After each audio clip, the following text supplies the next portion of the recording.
Last time, you have learned how to determine if an object is moving or not. In this lesson, you will learn how motion can be illustrated or visualized using tape charts or motion graphs. Hello my dear students! Welcome back to my YouTube channel. This is me once again, Teacher Tin, your science teacher for today's vlog. So, if you're new to this channel, don't forget to subscribe, like, and hit the notification bell for more updates in Science 7.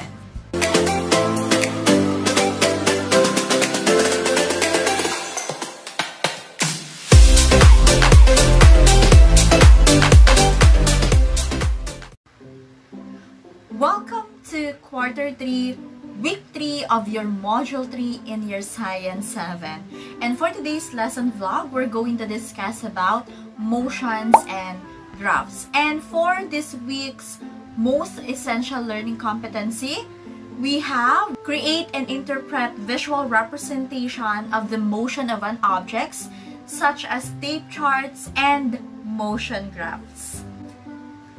To start with our lesson today, so let us have the learning task number 1. For learning task number 1, read and analyze the following statements and get ready to answer the questions listed below. A jeepney is moving at a rate of 45 kilometers within 0.50 hour before it stops at a red light. After 5 minutes, the vehicle moves again, but this time, it initially moves at a rate of 15 kilometers for 15 minutes, which then increased to 35 kilometers after another 15 minutes. The jeepney then continued to move at the same speed until it reaches another stop. So the questions are, number 1, how would you describe the motion of the vehicle? Number 2, did the speed of the vehicle change? How did you know? Third question, did the speed of the vehicle remain the same? How did you know? And last question, at which point of the ride did you think the vehicle moved fastest? How about the slowest? Or at uniform or constant rate? Naintindihan niyo ba yung ating binasa kanina tungkol sa learning task number 1? Oftentimes, when describing motion of an object, so we find it really hard to understand, just like what we have discussed in the learning task number 1. So, ang hirap intindihin kung basta lang natin siya babasahin or i-imagine, di ba? These kinds of motions can be easily understood and visualized if we are going to use the what we call tape charts and motion graphs. So, ano ba itong mga tape charts and motion graphs? Tape charts or the ticker tape diagram is used to represent motion in diagrams.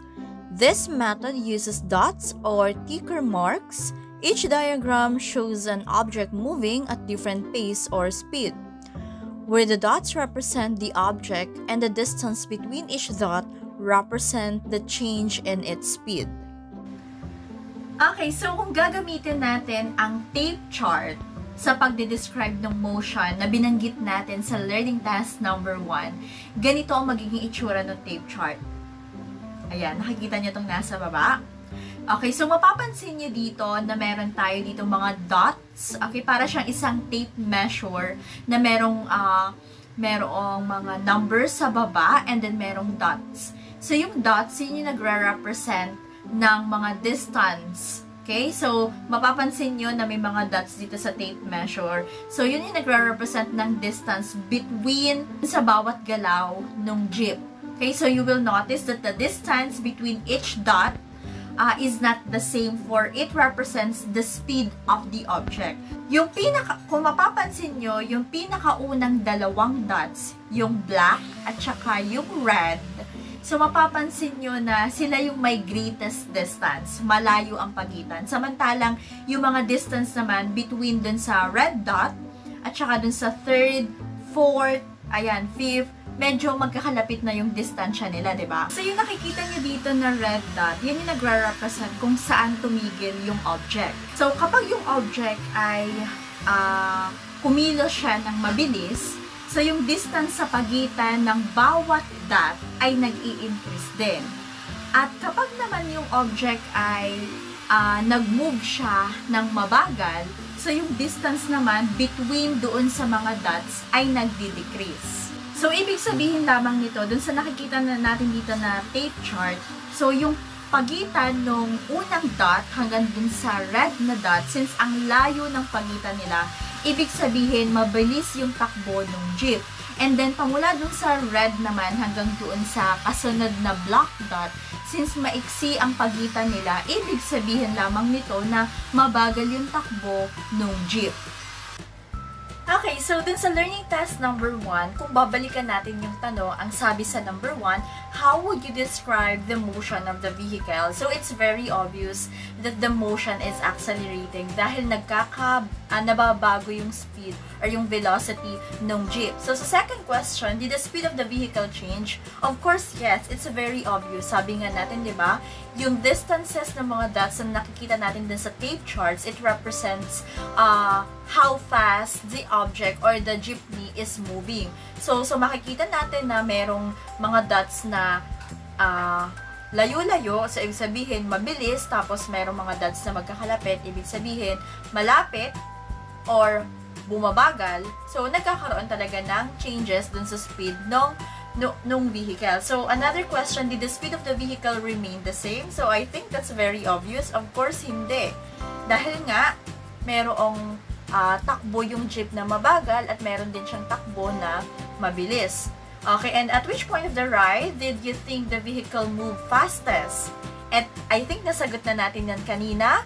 So, mabilis yung takbo niya. So, knowing doon sa first dot hanggang doon sa red dot na mahaba or malayo yung distances between the two dots, ibig sabihin sa part na yon mabilis yung takbo ng jeep. And then, kung kukunti lang naman yung pagitan ng dots, so ibig sabihin, nagkakaroon ng speeding down or slowing down yung speed ng jeep.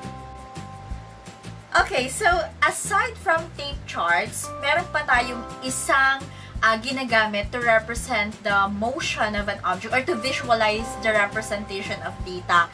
So aside from tape chart, we also use the graphs. So this one.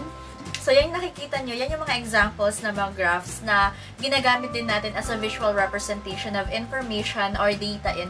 Okay, so in physics, we use the line graphs. Okay, this one, kita nyo naman, ayan.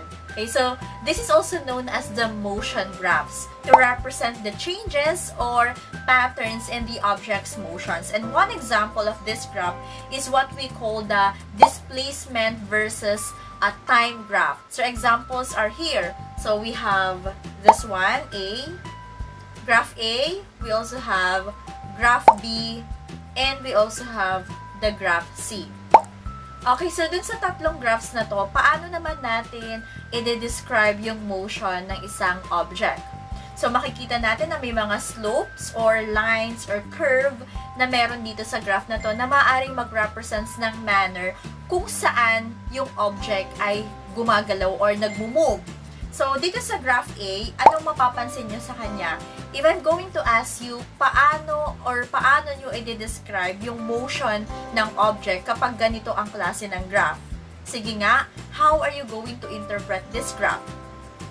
Okay, very good. So, sa pagkakataong to, yung ganitong klase ng graph, masasabi natin na the object is considered stationary motion. Pag sinabi nating stationary motion, ibig sabihin nakatigil, at rest.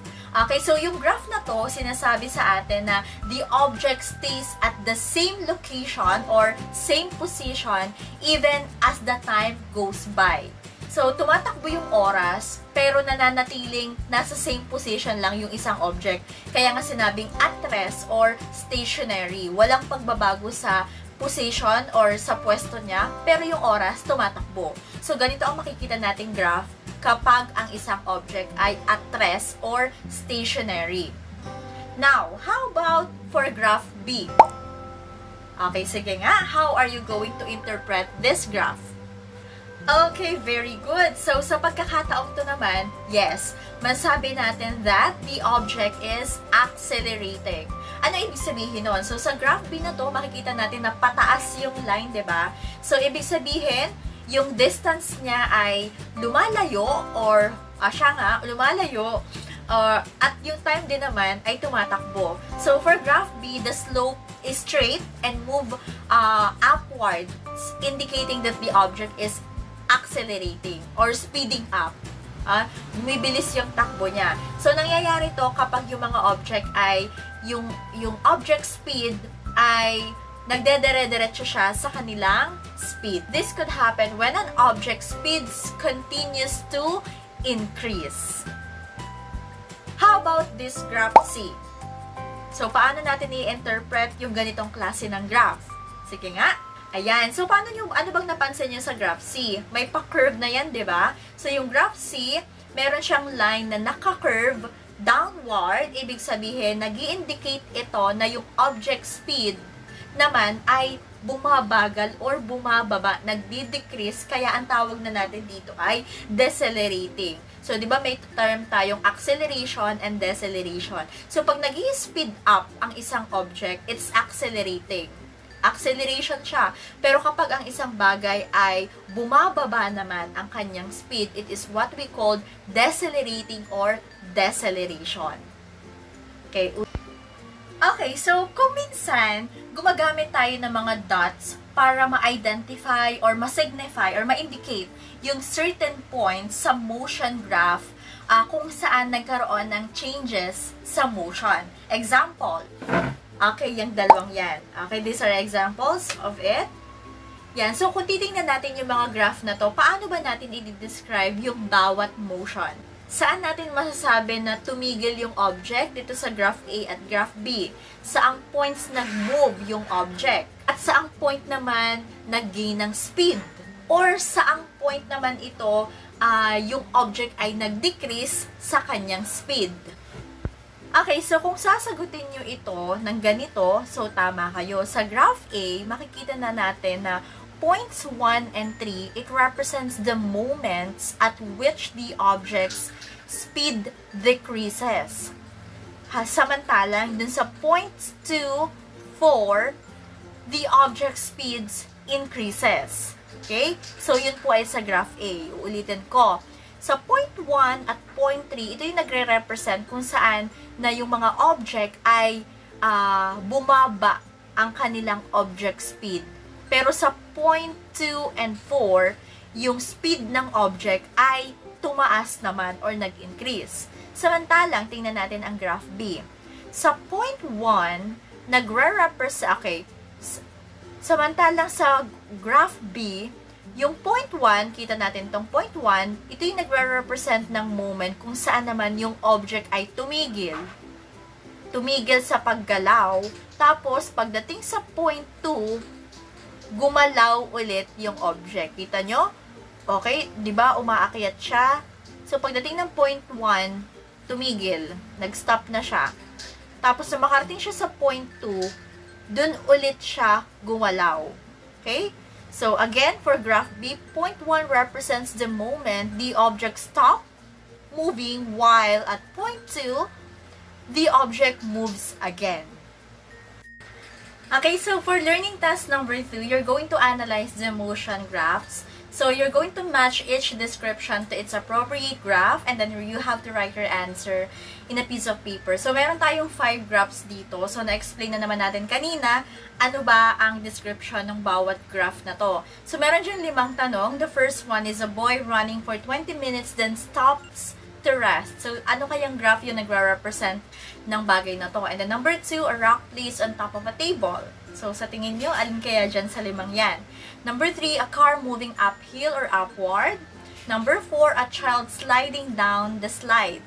And last question, a moving vehicle suddenly stops and remain at rest for some time. So, sa 5 graph na yan, alin ang nagre-represent ng bawat situation na yan? So, yan yung gagawin nyo sa learning task number 2. However, for learning task number 2B, you're going to illustrate and analyze the motion of the motion graph. And then, so this time, so a cat runs towards a mouse at different speeds. So, given the data here, so you have to illustrate the motion of the cat using a motion graph and a tape chart. So, meron tayong table dito, meron tayong position A hanggang H, and then dun sa right side, makikita naman natin dito yung speed nung cat. So, anong pinakamabisang paraan para malaman nyo at para masagot nyo yung tanong dito sa question na based on the motion graphs and tape charts you created, at which points corresponds to the following situations. So, ang pinakamabisang paraan dyan is gagawa tayo ng tape chart.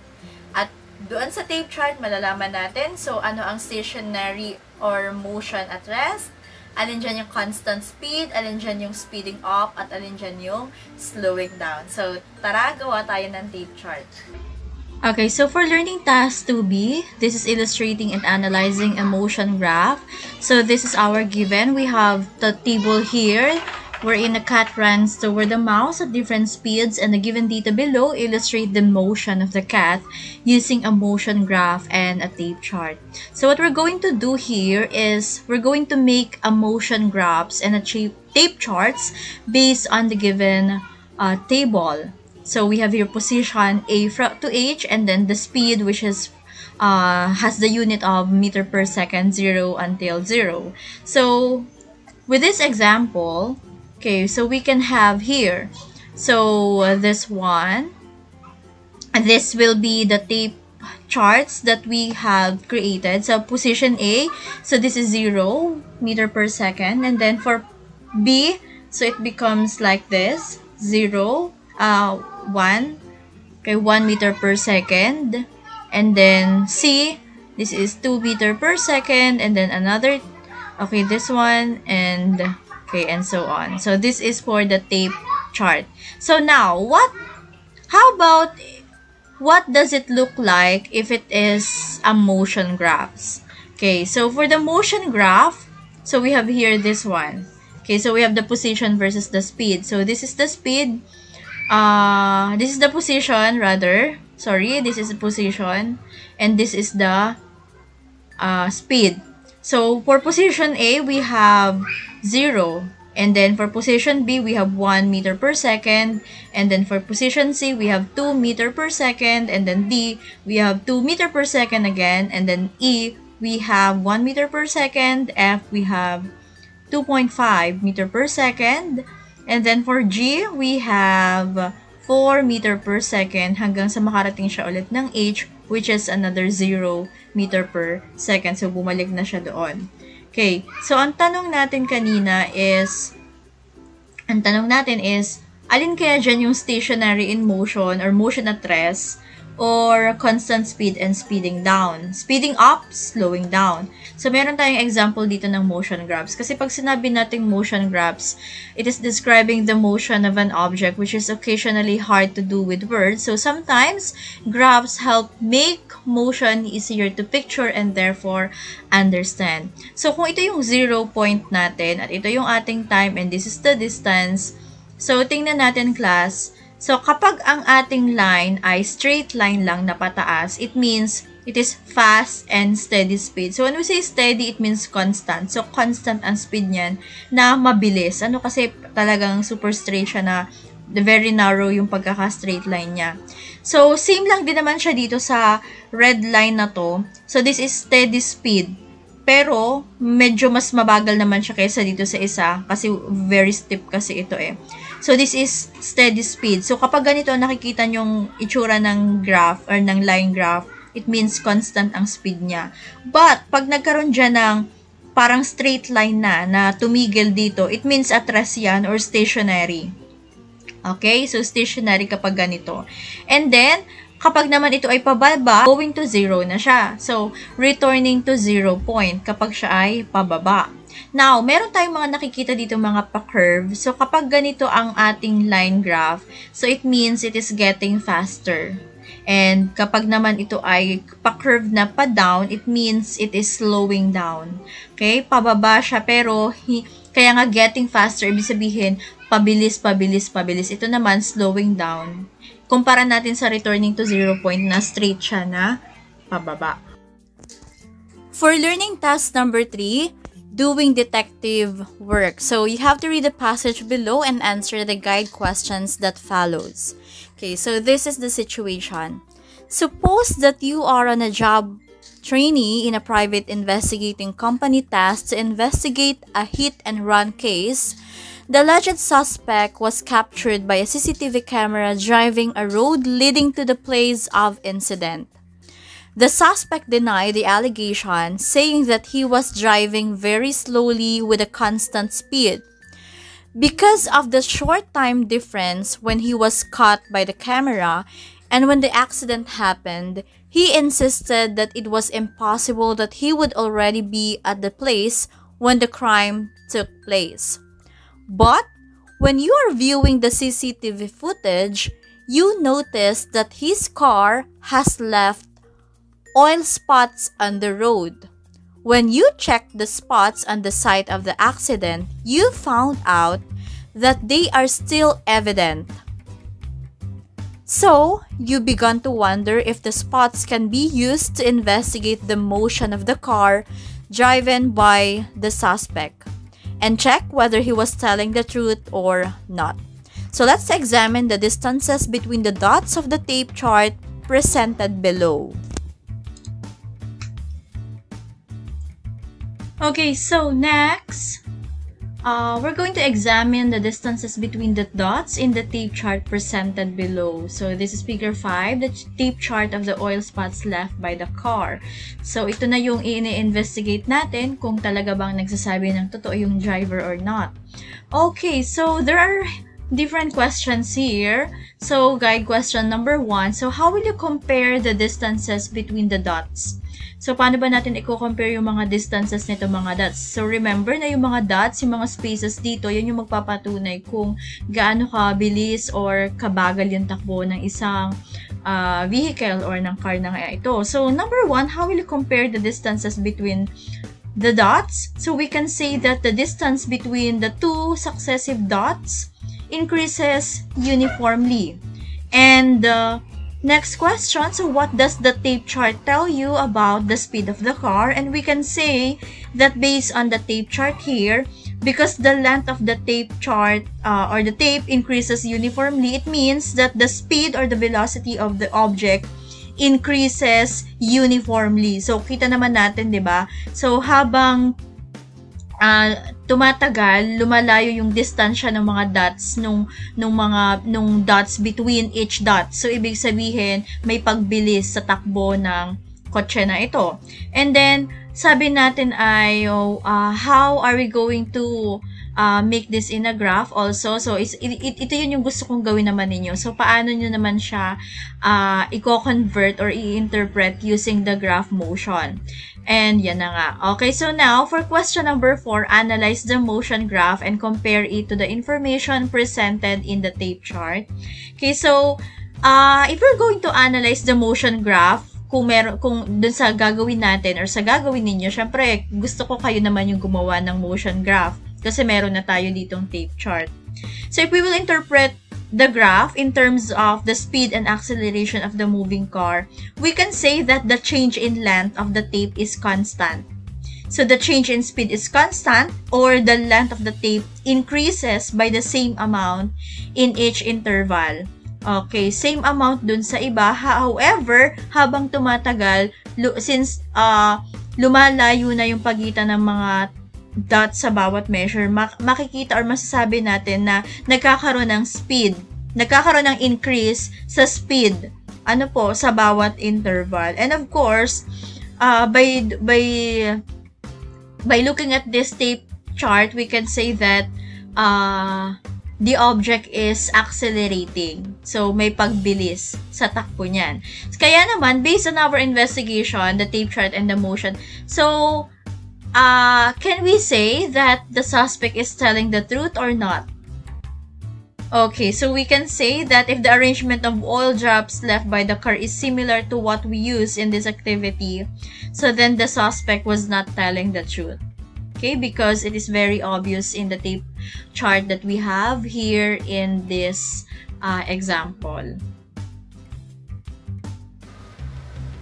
Okay, so sa module na to, natutunan ninyo kung paano mag-illustrate or mag-represent ng changes and patterns in the object's motions gamit lamang ang tinatawag na tape chart or motion graph. So, alala nyo rin, ang natutunan nyo na yung mga distance na meron or between mismo na tape chart, hindi nag-represent kung gaano mabilis or kabagal gumagalaw or nag-move ang isang object. At yung fixed space between two dots, it represents that a faster motion.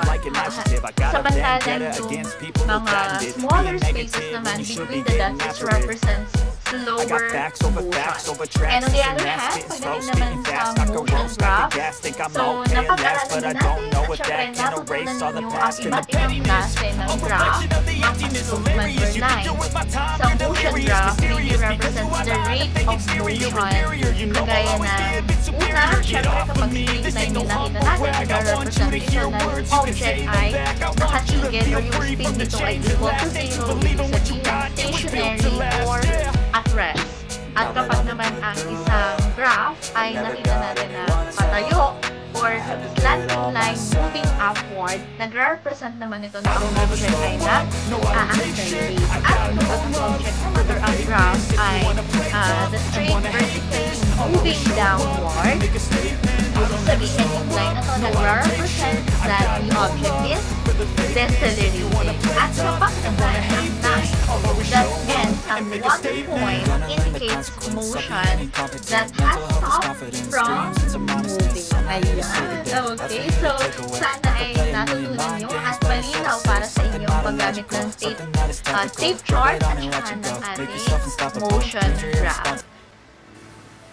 This is the end of our lesson vlog for Quarter 3, Module 3, Week 3 of your Science 7. So I hope you learned something from this vlog. Sana ay malinaw sa inyo at masagutan nyo ng maayos ang inyong module for this week, Motion and Graphs. So sa kasunod nating pagkikita ay i-discuss naman natin ang another lesson for Quarter 3 ng Science 7. So, I hope you learned something from me and I hope to see you next time again sa ating kasunod na vlog. This is me once again, Teacher Tin, your science teacher for today. So, if you're new to this channel, don't forget to subscribe, like, and hit the notification bell for more updates in Science 7. Maraming salamat and see you all next time. Bye!